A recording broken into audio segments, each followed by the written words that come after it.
Power తయారవుతుంది కదా. అమెరికాకి ప్యారల్ పవర్ తయారవడం impossible. Israel is a very small country. America లేని ఇజ్రాయెల్ ఏమీ చేయలేదు, ఆ విషయం మనం అర్థం చేసుకోవాలి. కానీ బెంజమిన్ నెతన్యాహు హమాస్ తోటి సీజ్ ఫైర్ అయిన తర్వాత ఒక చాలా కీలకమైన స్టేట్మెంట్ ఇష్యూ చేశారు. అమెరికా మీద మా డిపెండెన్స్ చాలా ఎక్కువగా ఉండింది, దానివల్ల మేము చేయాలనుకున్న చేయలేకపోయాము. For instance bunker bus farms కానీ చాలా అంశాలు. కాబట్టి మా ఆత్మ నిర్భరత పెంచుకునే దిశగా మేము ప్రయత్నాలు చేస్తాము, అమెరికాకు ప్రత్యామ్నాయం చూసుకుంటాను ఒక స్టేట్మెంట్ కూడా ఇష్యూ చేశారు. అది long term statement. Short term లో అమెరికాని రీప్లేస్ చేసే కెపాసిటీ లేదు. ప్లస్ బెంజమిన్ నెతన్యాహుని వాళ్ళ దేశంలోనే మోర్ దాన్ 50% విపరీతంగా హేట్ చేస్తారు. నిరసనలు వచ్చి చాలా విపరీతంగా అక్కడ గొడవలు జరిగినాయి. కాబట్టి ప్రతి డెమోక్రసీలో అంతే, మోదీ గారిని హేట్ చేసేవాళ్ళు ఇక్కడ ఎంతమంది లేరు. కాబట్టి అక్కడ కూడా అలాగే ఉంటుంది పరిస్థితి. చుట్టుపక్కల ఉన్నటువంటి దేశాలు, ఇస్లామిక్ దేశాలన్నీ కూడాను జ్యూస్ అంటే వాళ్ళకి ఎప్పుడు నచ్చదు, ఎందుకంటే వాళ్ళ మతంలో రాసింది కదా. కాబట్టి వాళ్ళ మత ప్రకారం జూని చంపడం అనేది వాళ్ళకు ఒక వాళ్ళ మతం చెప్పినటువంటి ఒక ధార్మికమైన విషయం. కాబట్టి దాంట్లో ఎవరు పెద్ద మార్పు ఉండదు. ఏదో టెంపరీగా టాలరేట్ చేసి ఏమైనా చేస్తే చేస్తారేమో, కానీ లాంగ్ టర్మ్ లో ఆ మతాల్లో ఆ మార్పులు వచ్చేంత వరకు ఈ తేడాలు ఉండవు. కాబట్టి ఇజ్రాయెల్ పరిస్థితి ఏంటంటే చాలా చిన్న దేశం, చుట్టుపక్కల ఇంత రాక్షసీ శక్తులు కూర్చోను. ప్రతి యుద్ధంలో వాళ్ళు గెలవక తప్పదు. ఒక్క యుద్ధం ఓడిపోయినా ఇజ్రాయెల్ పోతుంది. కాబట్టి వాళ్ళకి ఆప్షన్ లేదు, వాళ్ళు గెలిచి తీరాలి. కాబట్టి వాళ్ళు దానికి దృష్ట్యా కాన్స్టెంట్ గా కంటిన్యూస్ గా వాళ్ళ చుట్టుపక్కల ఉన్న దేశాల మీద ప్రెషర్ తీసుకురావడం అన్నది వాళ్ళ ఎగ్జిస్టెన్స్ కి చాలా ఇంపార్టెంట్. కాబట్టి వాళ్ళు చేస్తారు.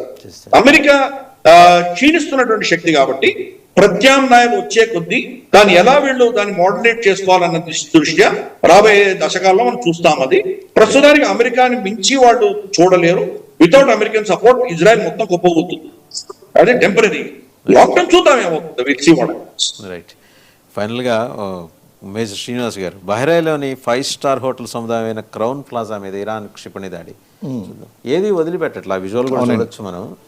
ఇందాక గిరిధర్ గారు కూడా అన్నారు, ఈ ముస్లిం బ్రదర్ నేషన్స్ మీద ఇప్పుడు వాళ్ళు ఏదో అమెరికా వచ్చి మిలిటరీ బేస్ పెట్టుకున్నాడు, అవును, సౌదీ చెప్పింది మా బేస్ వాడుకోవద్దు, అయినా కూడా వాళ్ళ మీద అంటే ఇంత ఇంటాలరెంట్గా ఈ ఐఆర్జీసీ ఏది ఇస్లామిక్ రెవల్యూషనరీ గార్డ్స్ కార్ప్స్ వాళ్ళు ఎంత ఇర్రేషనల్గా బిహేవ్ చేశారు. అంటే ఇప్పుడు వాళ్ళు చూస్తున్నటువంటి స్ట్రాటజీలో ఒకటే భాగం, వెదర్ వీళ్ళు ముస్లిం కమ్యూనిటీకి చెందినటువంటి వాళ్ళ కాదా అనేటువంటి చూడటం లేదు.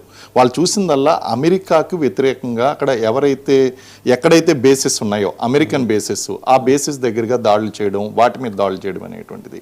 అలాగే ఇక్కడ మనకి షియాలు అనేటువంటి చూస్తే ఇప్పుడు లక్నోలో జరిగిందని చెప్పేసి మీరు అన్నారండి. అలాగే పొద్దున్న కాశ్మీర్లో జరిగింది. ఇప్పుడు హైదరాబాద్ లో జరిగిన సరే ఎందుకంటే ఆశ్చర్యం లేదు. కారణం ఏంటంటే షియా పాపులేషన్ అనేటువంటిది మనకి ప్రధానంగా కాశ్మీర్లో ఉన్నారు, లక్నోలో ఉన్నారు, అలాగే మనకి హైదరాబాద్ లో కూడా ఉన్నారు. అంటే 10 to 15% షియా పాపులేషన్ మన out of entire 14% of Indian Muslims మనం తీసుకుంటే అందులో మనకి 14 to 15% ఉన్నారు. సున్నీలేమో మనకి 85 to 90% ఉన్నారు. సో వీళ్ళైతే ప్రొటెస్ట్ అనేటువంటి చేస్తున్నారండి వీళ్ళిద్దరూ కూడా. అలాగే ఈ ఇరాన్ గనక చూసుకున్నట్లయితే ఇరాన్ ఏం చేస్తుంది, ఎక్కడైతే అమెరికా యొక్క బేసెస్ ఉన్నాయో లేకపోతే ఏ కంట్రీస్లో ఉన్నాయో వాళ్ళందరి మీద దాడి చేసి ఆ ఇస్లామిక్ సపోర్ట్ ఏదైతే ఉందో ఆ సపోర్ట్ నుంచి దూరం అయిపోతుంది. అండ్ ఐఆర్జీసీ గార్డ్స్ అనేటువంటి వాళ్ళు ప్యూర్ స్ట్రాటజిక్గా వెళ్తున్నారు, వాళ్ళు రిలీజియస్ బేసిస్ మీద వెళ్ళటం లేదు. వాళ్ళ యొక్క స్ట్రెంగ్స్ ఫ్యూచర్లో అంటే they are planning for long term war గురించి వాళ్ళు చూసుకుంటున్నారు. భవిష్యత్తులో ఎక్కడైనా సరే బేసిస్గా వాడుకునేటువంటి ప్రాంతాలు ఏదైతే ఉన్నాయో ఆ ప్రాంతాలను కొట్టడం అనేటువంటిది. ఎప్పుడైనా సరే వార్ స్ట్రాటజీలో ఏం జరుగుతుందంటే మిజైల్ బేసిస్ని కొడతారు, న్యూక్లియస్ బేసిస్ని కొడతారు, అలాగే పోర్ట్స్ అనేటువంటివి కొడతారు, ఎయిర్ క్రాఫ్ట్ క్యారియర్స్ ఉంటే వాటిని నాశనం చేస్తారు. ఇలాంటివన్నీ కూడా ఇవన్నీ బలాలు.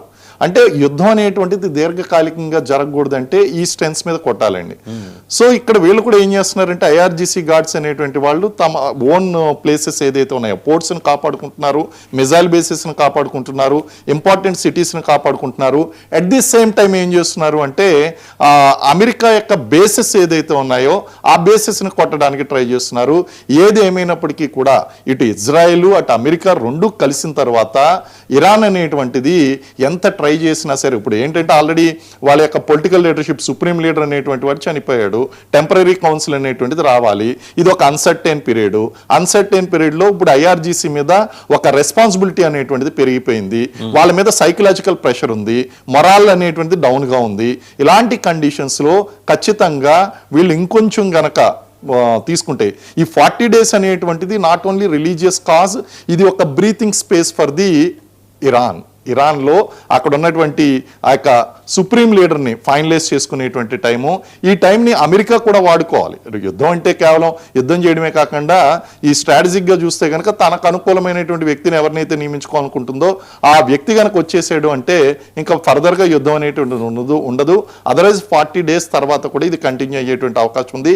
ఐఆర్జీసీ ప్లాన్ చేస్తున్నంత కూడా స్ట్రాటజిక్ ప్లాన్ అంతా కూడా ఏంటి అంటే ఇది ఖచ్చితంగా మీరు అన్నట్టు ఒక 2-3 years నడుస్తుంది అనేటువంటిదే ఉన్నది. వాళ్ళైతే మాత్రం ఇది వాళ్ళ సుప్రీం లీడరు అంతమైపోవడంతో ఇది అంతమైపోతుంది అనేటువంటి ఒపీనియన్కి అయితే అది రాలేదు. ఒకవేళ వస్తే కనుక అది ఖచ్చితంగా మిలిటరీ లీడర్స్ యొక్క ఫూలిష్నెస్ అవుతుంది. కాబట్టి వాళ్ళు స్ట్రాటజిక్గా ఎన్ని రకాల స్టెప్స్ తీసుకోవాలో అన్ని రకాల స్టెప్స్ తీసుకుంటున్నారు.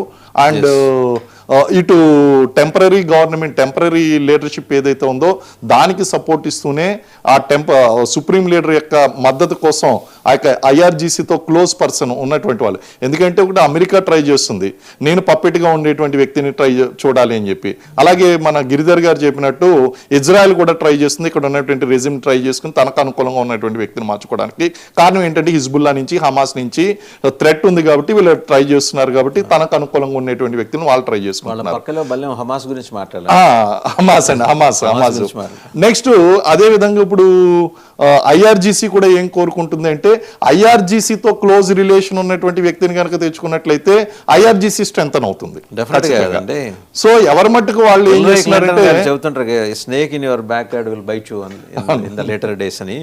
అట్లాగా హమాస్ని ఇంకా పూర్తిగా ఒకసారి ప్రశాంత్ గారి దగ్గరికి వెళ్ళాం, పూర్తిగా నిర్జించిందా అండి ఇజ్రాయెల్? హమాస్ని పూర్తిగా కంటైన్ చేయగలిగిందా ప్రశాంత్ గారు? అప్పుడే అవదండి. అది ఎట్లా అంటే వాళ్ళ నరాల్లో జీర్ణించుకుపోయింది. ఒకడు చనిపోగానే ఇంకొకడు వాళ్ళ యొక్క స్ట్రాటజీ ఏంటంటే ఇప్పుడు నేను పోయాను అనుకున్న రోజున ఎమ్మటినే వాడి కిందోడికి ఆర్డర్స్ ఉంటాయి, నువ్వేం చేయాలో నీకు ఆల్రెడీ తెలుసు, నువ్వు చంపేయి. నెక్స్ట్ వాడు ఆడికి ఆర్డర్స్ ఇచ్చేస్తాడు అంతే. దానికి ఒక గేమింగ్ లేదు, దాని ఎండింగ్ లేదు. ఎవడొకడు వీడు ఫోటో పెట్టుకుని వాడు హీరో లాగా వాడిని కొలుస్తాడు. ఇప్పుడు వీడు చచ్చిపోయాడు అదే, ఇప్పుడు అక్కడి నుంచి ఇంకొకడు హీరో అవుతాడు. So there is no ending ఎక్కడ వస్తుందంటే మనం బుద్ధి మారినప్పుడు, వాళ్ళ యొక్క ఆలోచన విధానం మారినప్పుడు, ఎక్కడైనా మనం చదువుకొని బాగా దేశాలతో మనం పోటీ పడాలని అనుకున్నప్పుడు మాత్రమే ఇవన్నీ వస్తాయి. ఇక్కడ మీరు చూసినట్టయితే ఇవాళ జోర్డాన్ దేశం ఉంది, వాళ్ళ యొక్క దృక్పథం ఇజ్రాయెల్ మీద మారిపోయింది. ఇప్పుడు వాళ్ళ పార్లమెంట్ లో లాస్ట్ వీక్ ఇజ్రాయెల్ ని ఎనిమీ అనే పదం నుంచి తీసేసింది. ఆల్రెడీ ఓట్ చేశారు. So Muslim countries Abraham accord చేసుకొని వాళ్ళు కూడా టైప్ అయ్యి ఇజ్రాయెల్ తో వర్క్ చేస్తున్నారు. సో మీరు ఎవరైనా సరే వాడు అభివృద్ధి చెందాలి, ఒకడు ఒక చదువుకునే వాడి దగ్గరికి వెళ్ళి ఇంకోటి కూర్చుంటే వాడికి కనీసం పాస్ మార్కులను వస్తాయి అన్నట్టుగా వీళ్ళు కనీసం వాడితో స్నేహం చేస్తే ఏదో ఒకటి నేర్చుకుంటాడు. పొద్దున్న లెగిస్తే మీరు చంపేయాలి, మనకు ఆడు యూదుడు అంటే ఇది ఇందాక గిరిధర్ గారు అన్నట్టుగా వాళ్ళని చంపడమే ఒక ఇది, వాడికి ఒక ఆనందం. వాడు ఏంటంటే వాడు స్వర్గానికి వెళ్ళిపోతాడు అనుకుంటాడు ముందు. సో ఇవన్నీ ఎవరి స్ట్రాటజీ ఏంటైనా కూడా ఇక్కడ జరిగేది ఏంటంటే అండి, ఫైనల్ గా ప్రజలు ఇబ్బంది పడుతున్నారు. అటు ఇరాన్ లో కానీ, ఇటు ఇజ్రాయెల్లో కానీ, ఇటు ఎనీ కంట్రీలో కానీ. ఈ ప్రజలు ఇబ్బంది పడకుండా ఏం చేయాలనేది పాలకులు ఆలోచించాలి, ఎక్కడున్న పాలకులైనా కానీ ఇక్కడ ఏమవుతుంది, ప్రజల్లో ఉన్నటువంటి భావోద్వేగాన్ని వాళ్ళు రెచ్చగొడుతున్నారు అన్నమాట. వాళ్ళకున్న ఎమోషన్స్ ని ఇంకా రెచ్చగొడుతున్నారు. ప్రతి చోట కూడా జరిగేది అదే. కానీ కాజు లేకుండా ఒకరి మీదకి రావటం, ఒకరి బార్బరిక్ మీరు చూశారు. మన మోడీ గారు కూడా పార్లమెంట్ లో చేశాడు, ఆయన డైరెక్ట్ గా అనౌన్స్ చేశారు అన్నట్టుగా. ఇలాంటి హేయమైన చర్య ఇట్లాంటిది మరి పాల్పడటానికి వాళ్ళ మైండ్ సెట్లు అలా ఉన్నంత కాలం ఇలాంటి యుద్ధాలు జరుగుతూనే ఉంటాయి, ఇలాంటివన్నీ మనం చూస్తూనే ఉంటాం. రైట్. కర్నల్ పరం గారు, ఇక్కడ ఇస్లామిక్ రెవల్యూషనరీ గార్డ్స్ కార్ప్స్ వాళ్ళ వైఖరి ఎలా ఉండబోతుంది కర్నల్ పరం గారు? ఐ థింక్ కర్నల్ పరం వినిపిస్తుంది. కర్నల్ పరం గారు వాళ్ళది they'll be a dominant force అండి. They've always been a dominant force. వాళ్ళ major stakeholder in the regime change will be IRGC. వాళ్ళ ఓకే లేకుండా, వాళ్ళ లాయల్టీ లేకుండా ఎటువంటి ప్రీమియర్ సర్వైవ్ కాలేడు ఇరాన్ లో. So it will still be dominated by them, there is no doubt about it. కానీ వాళ్ళకి అంటారు కదా, వాళ్ళ పళ్ళు ఎంత దాకా మిగులుతాయి దీని తర్వాత అనేది ఒక డిబేట్. ఎంత దాకా ఇది this war or this fight will continue and ఎంత దాకా వాళ్ళని సర్వైవ్ అవనిస్తారు, వాళ్ళ లీడర్షిప్ ని సర్వైవ్ అవనిస్తుంది అనేది ఒకటి ఇంపార్టెంట్ ఇది. కానీ the other aspect is, Iran లో ఉన్న ప్రతి లీడర్, ప్రతి ఇస్లామిక్ క్లరిక్ కి లాయల్టీస్, కనెక్షన్స్ ఐఆర్జీసీతో ఉంటాయి. Some way or the Guardian Council నుంచో లేకపోతే అసెంబ్లీ నుంచో ఎక్కడి నుంచైనా ఉంటాయి వాళ్ళ connections. So their stake in the government formation and the policy formation is going to be very, very high, to give you a short answer. Right. మళ్ళీ major Srinivas గారు, regime change అయినా సరే ఐఆర్జీసీ ఇన్ఫ్లుయెన్స్ ఉంటుంది ఏదో ఒకటి. అంటే ఇప్పుడు గ్రహణం వీడిన తర్వాత కూడా దాని ఇంపాక్ట్ ఉన్నట్టు. అవునండి. రెజీమ్ చేంజ్ అయినా కూడా ఐఆర్జీసీని మొయ్యాల్సిందే ఇరాన్ అనే పద్ధతిలో సార్ అబ్జర్వేషన్, కల్నల్ పరం గారి అబ్జర్వేషన్ మీరేమంటారు? వెరీ ట్రూ అండి. కారణం ఏంటి అంటే పొలిటికల్ లీడర్షిప్ అనేటువంటి temporary leadership. And IRGC members ఏదో జస్ట్ ఇప్పుడు చేంజ్ అయినటువంటి వాళ్ళు కాదు, ఇప్పుడు వచ్చినటువంటి వాళ్ళు కాదు, ప్రాబ్లమ్ స్టార్టింగ్ నుంచి ఉన్నటువంటి వ్యక్తులు కాబట్టి వాళ్ళకు ఒక లాంగ్ టర్మ్ స్ట్రాటజీ అనేటువంటిది ఉంది. అండ్ ఇజ్రాయెల్ని they have to face, they faced in the past and they are facing now and they have to face in the future also. And also American people also. ఈ challenges అనేటువంటి కొనసాగుతూనే ఉంటాయి. There is a clear cut distinction between political leadership and military leadership. ఈ military leadership అనేటువంటిది ఎప్పుడు కూడా long term గా అనేటువంటిది ఉంటుంది. ఒక పక్కన దేశాన్ని గార్డ్ చేసుకుంటూనే డిఫెన్స్ ఫోర్సెస్ అని చెప్పడానికి కారణం ఏంటంటే ఇతర దేశాల నుంచి అగ్రెషన్ నుంచి కాపాడుకుంటూ అఫెన్సివ్ యాక్షన్స్ కూడా, ఆపరేషన్స్ కూడా కండక్ట్ చేయడం అనేటువంటిది జరుగుతుంది. సో ఒకరిదేమో ఆధిపత్యం కోసం పోరైతే మరొకరిదేమో సర్వైవబిలిటీ కోసం జరుగుతున్నటువంటి పోరు. ఈ పోరులో ఖచ్చితంగా ఐఆర్జీసీ అనేటువంటిది చాలా స్ట్రాంగ్ రోల్ ఉండబోతుంది. అధ్యక్షుని ఐఆర్జీసీ ఏం కోరుకుంటుంది అంటే ఖచ్చితంగా వాళ్ళ మాట విని వాళ్ళకి సపోర్ట్ చేసేటువంటి సుప్రీం లీడర్ ఆ స్థానంలో ఉండాలని ఐఆర్జీసీ కోరుకుంటుంది. అదేవిధంగా అమెరికా ఏం కోరుకుంటుంది అంటే వాళ్ళ మాట వినేటువంటి సుప్రీం లీడర్ రావాలని కోరుకుంటుంది. ఏదేమైనప్పటికీ కూడా the strength between, the good relation between IRGC and supreme leader అనేటువంటిది ఏదైతే ఉందో అది ఖచ్చితంగా ఇరాన్కి ఫేవర్ అవుతుంది. అండ్ డెఫినెట్గా ఇజ్రాయెల్ అటాక్స్ ని, అమెరికన్ అటాక్స్ ని చాలా స్ట్రాంగ్ గా తిప్పి కొట్టగలుగుతారు. అలాగే సార్, ఖమేనీ హత్యకు నిరసనగా షియా కమ్యూనిటీ లీడర్ అండి సయ్యద్ సమర్ కజ్మీ ఆయన అన్నాడు, బయట కూడా చూద్దాం, మనం ఒక నాయకుడిని కోల్పోవటం ఇది మొదటిసారి కాదు. ఓకే, కానీ మన నాయకుడి మరణాన్ని మనం మర్చిపోలేము. అమెరికా, ఇజ్రాయెల్ మన నాయకుడిని మోసం ద్వారా ఎలా చంపాయో మన తరాలకు తెలియజేస్తాం. నాకెందుకో his words are almost sound similar to Syed Asim Munir. మన నెక్స్ట్ జనరేషన్స్ కి, మన పాస్ట్ జనరేషన్ నుంచి అందించిన హిస్టరీ, మరి ఏం హిస్టరీ ఉందో పాకిస్తాన్ తెలియదు, అది చెప్పాలన్నాడు కదా. అలాగే ఇతను మాట్లాడుతుంది. ఒకసారి అతను ఏం మాట్లాడారు విందాం సార్. जो खबर आ रही खामेनी साहब के हवाले से, जो खबर आई है खबर सही है और एक अजीम लीडर को आज हम लोगों ने खो दिया है.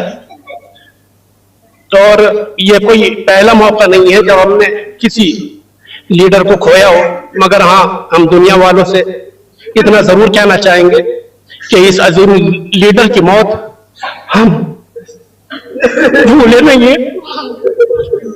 और ये बात हम अपनी नस्लों को ही बतलाएंगे और हमारी नस्लें इस बात को हमेशा याद रखेंगे. Okay PCR, A kind of fanaticism ని, దాని ఫండమెంటలిజాన్ని ఎలా వాళ్ళు ప్రమోట్ చేశారు 4 దశాబ్దాల పాటు అతను మాట్లాడిన మాటలను బట్టి చూస్తే మనకి అర్థమవుతుంది.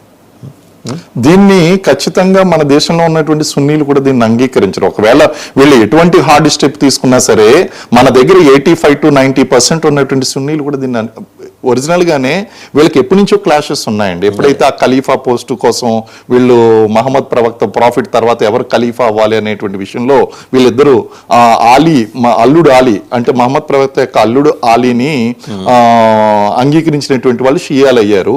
అలాగే అబూబాకర్, ఖురాన్ని రచించినటువంటి సంకలనం చేసినటువంటి అబూబాకర్ని అంగీకరించినటువంటి వాళ్ళు సున్నీలు అయ్యారు. అయితే ఈ డిఫరెన్సెస్ అనేటువంటివి ఏజెస్ టుగెదర్ కంటిన్యూ అవుతూ ఉన్నాయండి. అయితే ఈ రోజు షియాలందరూ కూడా ఫినటిజం అనేటువంటిది వాళ్ళు ఎంకరేజ్ చేస్తూ అటు ఖమేనీ చనిపోయిన తర్వాత దీనికి బదలా తీర్చుకుంటా అనేటువంటి విధంగా ఏమాత్రం హింసాత్మక ధోరణిలోకి వెళ్ళినా సరే సున్నీలు అనేటువంటి వాళ్ళు దీన్ని ఎంకరేజ్ చేయరు. ఎందుకంటే ఒరిజినల్ గానే వాళ్ళకి డిఫరెన్సెస్ అనేటువంటివి ఉన్నాయి. వీళ్ళు కానీ ప్రపంచం మొత్తం వాళ్ళకి వ్యతిరేకంగా ఉందని వాళ్ళు భావించినప్పుడు 57 దేశాలు ఒకటే అవకాశం ఉందిగా. ఉంది. ఆ విధంగా కూడా షియాలు సున్నీలు అనేటువంటి క్లాషెస్ కూడా దారి తీసేటువంటిది. తర్వాత కొట్టుకుందాం మన ఇద్దరం, ముందరైతే మనం ఏకమవుదాం అని చెప్పేసి ఆ విధంగా కూడా వచ్చేటువంటి ఐడియాలజీ డెవలప్ చేసేటువంటి వ్యక్తి ఉంటే కనుక అది ఖచ్చితంగా వస్తుంది. అది కూడాని. కానీ ఇప్పుడు ఈ షియాలు ఫీల్ అవుతున్నటువంటిది ఏదైతే ఉందో దాని గురించి పెద్దగా పట్టించుకోవాల్సినటువంటి అవసరం లేదు. ఖచ్చితంగా వాళ్ళ నాయకుడు చనిపోయినప్పుడు వాళ్ళు ఈ విధంగా రియాక్ట్ అవ్వడం అనేటువంటిది చాలా natural. And they want to show their existence also. అది చూపిస్తూనే ఉంటారు.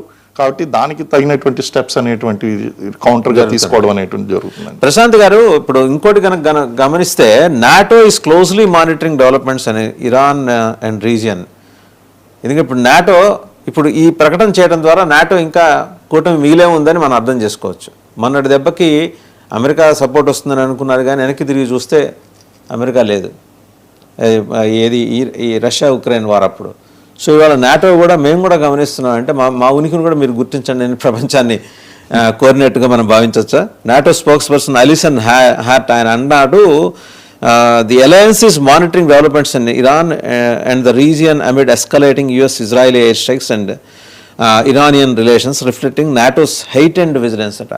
వాళ్ళంతా గట్టి విజిలెన్స్ పెట్టి మరీ చూసేంత అంశాలు ఏమున్నాయండి? అంటే వాళ్ళకి పనికొచ్చే అంశాలు ఏమున్నాయి ఇక్కడ? మీరు మ్యూట్లో ఉన్నారు సార్, అన్మ్యూట్ చేసుకున్నారా? మాట్లాడండి. మాట్లాడండి. వస్తుందండి? వస్తుంది. రైట్. ఓకే. విషయం ఏంటంటే ఇప్పుడు యూకేలో చూసినట్టయితే ఇప్పుడు కంట్రీ చూస్తే ఎట్లా ఉందో చూసారు కదా మీరు. ఆల్ ముస్లిమ్స్ మేయర్స్ ఎట్లాగా, తర్వాత ఈయూలో కూడా మన యూరోపియన్ కంట్రీస్ లో కూడా ఈ యొక్క ఛాందసవాదం అనేది వీళ్ళు రేకెత్తించడానికి, అంటే ఇక్కడ మనం ముస్లిమ్స్ ఒక ప్రజల్ని చూడటం కాదు, దాంట్లో ఐడియాలజీ చొప్పించే ఒక రాడికల్స్ ని చూడాలి. అంటే వాళ్ళు వచ్చి నివసించినంత మాత్రాన ఆ ప్రదేశం పాడైపోద్దా లేకపోతే ఇంకోటా కాదు. ఇలాంటి పరిస్థితుల్లో నాటోకి ఏమవుతుంది, ఇప్పుడు నాటో అనేది పక్కన పెడితే వీళ్ళందరూ కూడా ఇండివిజువల్ గా ఇవాళ రోజున అమెరికాని బెదిరించాడు, ఇజ్రాయెల్ బెదిరించాడు, రేపొద్దు మమ్మల్ని కూడా బెదిరిస్తాడేమో, మేము కూడా దాంట్లో పాలుభాగస్తులం అవుతాం, అప్పుడు ఒక్కళ్ళమే ఉండి ఏం చేస్తామని చెప్పి వాళ్ళు కూడా వాళ్ళ ఉనికిని చాటుకుంటారు. ఇలాంటి టైంలో ఖచ్చితంగా వాళ్ళు కూడా ఏదన్నా అవసరమైన రోజున, ఇంకా ఇజ్రాయెల్ US కూడా చేయలేదు రోజున, ఏదన్నా కొద్దిగా అవసరం పడిన రోజున వీళ్ళు కూడా వస్తారు బరిలోకి. వాళ్ళు రావాలి కూడా.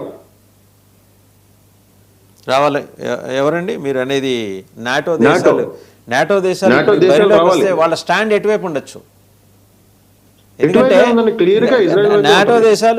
నాటో దేశాల్లో మీకు ఇజ్రాయెల్కి అడ్డంకిగా ఉండే ఒక దేశం ఉంది కదా, మీకు తెలుసు. Israel existence అంగీకరించదు. ఇజ్రాయెల్ అనే దేశం ఉందని మేము అసలు అంగీకరించు అనే దేశం ఒకటి ఉంది నాటోలో వచ్చి కలిసిన దేశం. మరి వాళ్ళని కన్విన్స్ కాదండి, కన్విన్స్ చేయడానికి ఇప్పుడు 99 మంది ఉన్నారు, ఒకటి చేయట్లేదు. 99 మంది ఓట్లు వచ్చినాయి, గెలుస్తాడుగా. ఒకటి రాకపోవడం వల్ల ఇబ్బంది లేదు. ఇప్పుడు 99 మంది ఒకేసారి ఓకే మేము ఉన్నాం అన్నప్పుడు ఒకటి రాకుండా ఉంటే పాస్ అవ్వకుండా ఉండడు కదా. అంతే. సో ఇక్కడ మీరు ఇవన్నింటినీ కూడా చూసినట్టయితే ఏంటంటే డెవలప్మెంట్స్ ఏంటంటే, ఇప్పుడు ఇద్దరు మేజర్ కలన్స్ ఇద్దరు చెప్పినట్టుగా పెద్దలు, వాళ్ళు ఇదొక సిచ్యువేషన్, ఒక స్పెషల్ సిచ్యువేషన్ ఉంది, ఒక వీకెస్ట్ సిచ్యువేషన్ ఇన్ ఇరాన్. ఒక గ్యాప్ ఉంది. ఈ గ్యాప్ ని ఇజ్రాయెల్ US ఎట్లా వాడుకుంటాయి అనే దాని మీద మొత్తం ఫ్యూచర్ ఉంది. ఇప్పుడు మీరు చూస్తున్న ఈ సంఘీభావాలు లేకపోతే రోడ్ల మీదకి వచ్చేది ఆటోమేటిక్ కామన్. అది ఏ లీడర్ చచ్చిపోయినా కూడా వస్తాయి. మీరు మనకి మామూలుగా మన ఊళ్ళల్లో చిన్న గల్లీ లీడర్ చనిపోయినా కూడా చాలా మంది పోగొడతాడు. అది కాదు ఇక్కడ. ఇతను 40 సంవత్సరాల నుంచి ఆ దేశాన్ని పరిపాలిస్తున్నాడు, 40 సంవత్సరాల నుంచి డిక్టేట్ చేస్తున్నాడు. ఖచ్చితంగా అతని సపోర్ట్ అనేది ఉంటది. అది లేదు అని అంటే కనుక అది పిచ్చితనమే మనం. సో కొంతమంది అనేవాళ్ళు వాళ్ళు చేస్తారు, అట్లాగే అతన్ని వ్యతిరేకించే వాళ్ళు కూడా ఉన్నారు. అది కూడా ఉంది, ఆ బలం కూడా ఉంటది. అది కూడా అవసరం ఇచ్చినప్పుడు వాళ్ళు చూపిస్తారు. నా ఉద్దేశంలో అయితే కనుక ఈ రోజున ఇవన్నీ జరిగే పరిణామాలు గోయింగ్ టు అంటే ఎలా డెవలప్మెంట్ అవుతున్నాయి అంటే, ఇది ఒక రోజు తీసుకొని ఒక రోజుతో అంటే ఈ వారం రోజుల్లో యుద్ధం ఆగిపోద్ది లేదా 10 రోజులు ఆగిపోద్ది అనే దాని మీద వీళ్ళు లేరు. అలాంటి మెంటాలిటీలో IRGC లేదు. ఏదో ఒక రోజు రోజుకొకటి వేయాలి, రోజుకో గుడ్డ కాల్చి మన మీద వేయాలి. వేస్తే వాళ్ళు అన్ని దేశాలు రావాలి దాంట్లోకి, ఆ ముగ్గులోకి దించాలి. ఇప్పుడు ఏంటి, కొత్త సెంటిమెంట్ మొదలు పెడతారు. ఒక ముస్లిం బ్రదర్హుడ్ మీద ఇంత దాడి జరుగుతుంటే మీ అందరూ ఎలా నోరు మూసారు, రేపొద్దున చూస్తారు మీరు మళ్ళీ. ఖచ్చితంగా ఈ అన్ని దేశాలు ఎందుకు నోరు మూసుకున్నాయి మీరు చెప్పండి అని వస్తారు. మళ్ళీ రేపొద్దున ఇదొక కొత్త పాట మొదలైద్ది.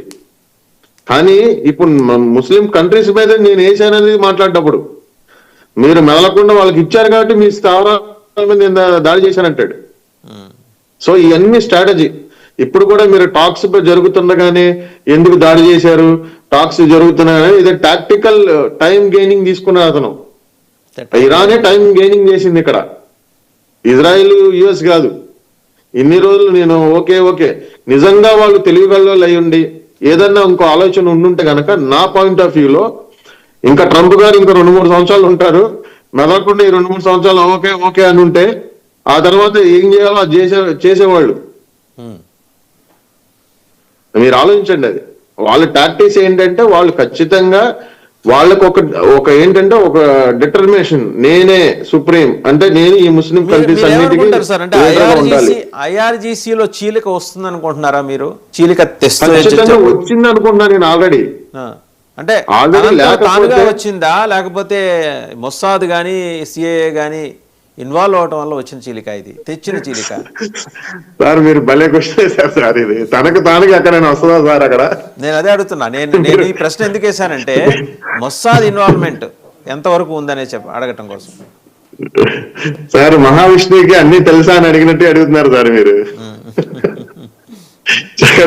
అందరికీ తెలుసు అది ఏం జరుగుతుందని తెలుసు, మనం నోటితో చెప్పకూడదు. అది అంటే నిన్నటి వరకు సుప్రీం లీడర్ ఉన్నాడండి, ఇవాళ లేడు కాబట్టి న్యాచురల్ గా అసమ్మతి వస్తుంది కదా అని నేననేది. అసమ్మతి అనేది ఎప్పుడు ఉంటుంది సార్. అసమ్మతి అనేది అసలు వాళ్ళ అధికారుల్లోనే ఉంది.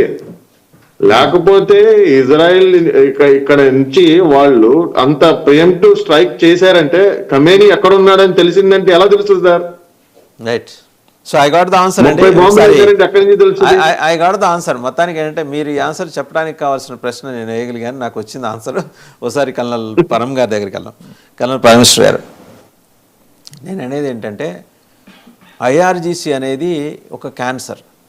దానికి ఇప్పుడు జరిగిన దాడులన్నీ పెరిఫెరల్గా ఏమన్నా మందు, బాహ్యంగా ఏమన్నా ఆయింట్మెంట్ పూసాయేమో కానీ IRGC మూలాల్లోకి వెళ్ళి వాళ్ళ ఆలోచన విధానం మార్చటమో లేదా IRGCని కంప్లీట్గా నిర్జించటమో, ఈ రెండే టాస్క్లు ఉన్నాయి ఇవాళ. CIA కావచ్చు, మొస్సాద్కి కావచ్చు, లేదా ఇద్దరికి కలిపి కావచ్చు. ఏమంటారు?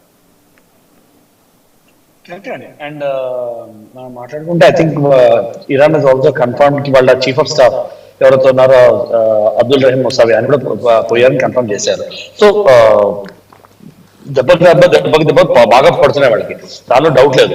అండ్ వాళ్ళు కూడా retaliatory like I said earlier, shear resistance is not easy to overcome. So వాళ్ళు ఆల్రెడీ ఇజ్రాయెల్ మీద లేకపోతే US బేసెస్ మీద అటాక్ చేయడము, బహ్రెయిన్ లోను, ఖతార్ లోను, UAE లోను, సౌదీ అరేబియాలో అన్ని చోట్ల అటాక్ చేస్తున్నారు. So USA's aim and Israel's aim is also to kill IRGC resistance. IRGCని మొత్తం తునాతునకలు చేసి లీడర్షిప్ లేకుండా చేస్తే, మీరు ఏ ఇన్స్టిట్యూషన్ అయినా ఏ సెటప్ అయినా కూడా లీడర్షిప్ సక్సెషన్ లేకుండా చేశారంటే ఆటోమేటిక్ గా ముక్కలు అవుతాయి, డిసగ్రిమెంట్స్ వస్తాయి, ఆటోమేటిక్ గా డైరెక్షన్ లెస్ అవుతాయి, జీరో ఎఫెక్ట్ అయిపోతాయి. So that is their aim right now, IRGC influence తగ్గించేది అనేది. సో ఇది ఎక్కడ ఈ యుద్ధం ఆగేటట్టు కనిపించట్లేదు. Though next 2 days will dictate what will happen and how long will this happen అనేది. నెగోషియేషన్ టేబుల్ కి ఇరాన్ ఎంత తొందరగా వస్తుంది అనేది ఇప్పుడు డిసైడ్ చేయాలి. అన్ఫార్చునేట్లీ ఖమేనీ ఆయన సక్సెస్ అని కూడా నామినేట్ చేయలేదు. నామినేట్ చేస్తుంటే ఇంకా రిస్క్ అయ్యి ఉండేది. బట్ ఒక విధంగా మంచి, ఒక విధంగా చెడు కూడా అయింది వాళ్ళు. అంటే సార్ నిన్న అల్ జజీరా కన్ఫర్మ్డ్ గా రిపోర్ట్ చేస్తుంది, కన్ఫర్మ్డ్ అని అల్ లారీజాని ఆయన వారసుడిగా ప్రకటించారు వాళ్ళ అంతర్గత సమావేశాలు. అంటే ఆయనకు ఆల్రెడీ హింట్ ఉంది, సాయంత్రం రాత్రి లేపేస్తారు నన్ను, సో నెక్స్ట్ లీడర్షిప్ని అనౌన్స్ చేసి పోదామని సహజంగానే ఆయన వారసత్వ సంపదను ప్రకటించాలని అనుకున్నాడు, ఆ పేరు లీక్ చేశాడు. ఏది ఇఫెటాల్ ఆయన అన్ని సెన్సెస్లో ఉండి ఆయనకి డిమెన్షియా లేకుండా పరిపూర్ణ ఆరోగ్యంతో ఉండి ఉంటే ఆ పేరు ఆయన ప్రకటించి ఉంటారని మనం భావించాలి. ఎందుకంటే 5-6 ఏళ్ళుగా ఆయనకి అసలు ఏం జరుగుతుందో తెలియదు. ఓన్లీ ఆయన వీడియోలు, పాత వీడియోలు వేసి ఆర్టిఫిషియల్ ఇంటెలిజెన్స్ తోటి ఆయన మాటల్ని అక్కడ చెప్పించడం అనేది జరుగుతుంది, అందరికీ తెలిసిన విషయం. దానికి రాకెట్ సైన్స్ ఏం లేదు, ఎవరైనా 8th క్లాస్ పిల్లాడు చెప్తాడు ఆ వీడియోలు చూస్తే. కరెక్ట్. సో లారిజాని ఇజంట్ అంటే సర్ప్రైజింగ్ చాయిస్ ఏం కాదు. నేను అన్నట్టు ఈ was in the race and ఆయన డిక్లేర్ చేసినట్టు నేను చదవలేదు ఇంకా న్యూస్ రిపోర్ట్ అల్ జజీరాది. బట్ అల్ జజీరా చెప్తోంది అంటే then they are mouthpieces of the Islamic nations. So Al Jazeera చెప్తోంది అంటే maybe there is some level of confirmation to them. And once again is pro Islamist leader కానీ hopefully at least but he was very close to Khamenei also. So ఆ విధంగా మీరు చూసారంటే పెద్ద policy change ఏమీ ఉండకపోవచ్చు until and unless US gets to him also. Right. US వాళ్ళు ఆయన కూడా లేపేసి దాని తర్వాత వేరే పపెట్ రెజీమ్ ని పెట్టారంటేనే కానీ, లేకపోతే కంట్రోల్ మాత్రం అలీ లారిజాని వచ్చారంటే మాత్రం it is going to continue same old wine and new bottle అంటారు కదా, అట్లానే కంటిన్యూ అవుతుంది. And once again he will revive. ఇదంతా అయ్యాక మళ్ళీ అగ్రిమెంట్ చేస్తాడు, మళ్ళీ మిసైల్ ప్రోగ్రామ్ రివైవ్ చేస్తాడు, మళ్ళీ న్యూక్లియర్ ప్రోగ్రామ్ రివైవ్ చేస్తాడు, మళ్ళీ షరియాని ఇంప్లిమెంట్ చేయడానికి ట్రై చేస్తాడు, మళ్ళీ ఉమ్మా అంటాడు. అన్ని same noises will once again come back. Right. Anything sir Prashant garu would you like to add before concluding?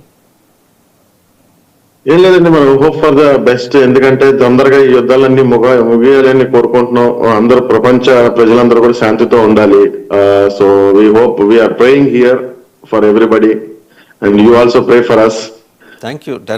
అంతకంటే చెప్పేది ఏం లేదు. ఇజ్రాయెల్ స్వాభావికంగా భారతదేశంతో సాన్నిహిత్యం ఉన్న దేశం, ఇవాళది కాదు. అంటే ఒకసారి ప్రస్తావన చేసుకోవాలి. పరం గారు నేను ఇంతకుముందు డిబేట్లో కూడా మాట్లాడుకున్నాం. ప్రైమ్ మినిస్టర్ గోల్డో మేరీ ఆవిడ ఎలా she has extended her support during the Pakistan division అయిన బంగ్లాదేశ్ విముక్తి కోసం జరిగిన పోరాటంలో 71 వార్లో ఆవిడ చేసిన సపోర్ట్ని ఈ రోజుకి కూడా గుర్తుంచుకుంటుంది భారతదేశం. ఈవెన్ వాళ్ళు కూడా మనకి గుర్తుంచుకున్నారండి. మన ఐఫా నిన్న ప్రధానమంత్రి గారు కూడా బెంజమిన్ నెతన్యాహు డైరెక్ట్ గా చెప్పి చాలా ఎమోషనల్ అయ్యాడు. ఇండియన్ సోల్జర్స్ మనకి ఇప్పటికీ, నేను చెప్పాను కదా, ఇప్పటికీ మీరు ఐఫా వస్తే, మీరు ఎప్పుడైనా ఛాన్స్ ఉండి కనుక ఇక్కడ వస్తే you can see that our Indian soldiers cemeteries మనం అక్కడ ఉంది. వాళ్ళు అందుకని ఎప్పుడు కూడా యూత జాతి స్కాటర్ అయిపోయిన తర్వాత ఒక్క ఇండియాలో మాత్రమే వాళ్ళు never ever have any pain. మన ఇండియాతో అంత బాండేజ్ ఉంది వాళ్ళకి. Right sir, thank you Prashant garu for joining us from Israel. Stay safe. ఈ వారం 10 రోజులు ఉంటుందేమో కానీ. థ్యాంక్ యూ కల్నల్ పరమేశ్వర్ గారు, అలాగే మేజర్ శ్రీనివాస్ గారు, ముగ్గురికి కూడా ధన్యవాదాలు. సో చూసాను పోస్ట్ ఖమేనీ అసాసినేషన్ తర్వాత, ఖమేనీ హతమైన తర్వాత ఇరాన్లో చోటు చేసుకుంటున్న పరిణామాలు, ప్రపంచవ్యాప్తంగా షియా సామాజిక వర్గానికి చెందిన ముస్లిమ్స్ చేస్తున్న వ్యతిరేక ప్రదర్శనలో, ప్రత్యేకించి ఇఫ్సాహాల్లో లక్షలాది మంది జమ అయ్యటం అనేది అంత తక్కువ విషయమేం కాదు. ఈ క్షణంలో అమెరికా మిసైల్స్ దాడి చేసే అవకాశం ఉందని తెలిసినా కూడా అంతమంది జమ అయ్యారంటే Khamenei has that large following despite his hearts. అతనికి ఉన్న దుర్మార్గమైన చరిత్ర, యాజ్ ట్రంప్ సెడ్, ప్రపంచ హిస్టరీలో పెద్ద ఈవిల్ అన్నాడు, దుష్మన్ అన్నాడు. సో మరి అలాంటి దుష్మన్కి కూడా అక్కడ ఫాలోయింగ్ ఉంది. మరి దీన్ని రెజీమ్ చేంజ్ని ఎంత స్మూత్గా హ్యాండిల్ చేస్తుంది అమెరికా అనేది చూడాలి. At the same time Israel ఈ హెజ్బుల్లాస్ని, హౌతీస్ని, హమాస్ని ఎలా నిర్జిస్తుందో కూడా చూడాలి. Thank you very much for watching special debate on Iran developments.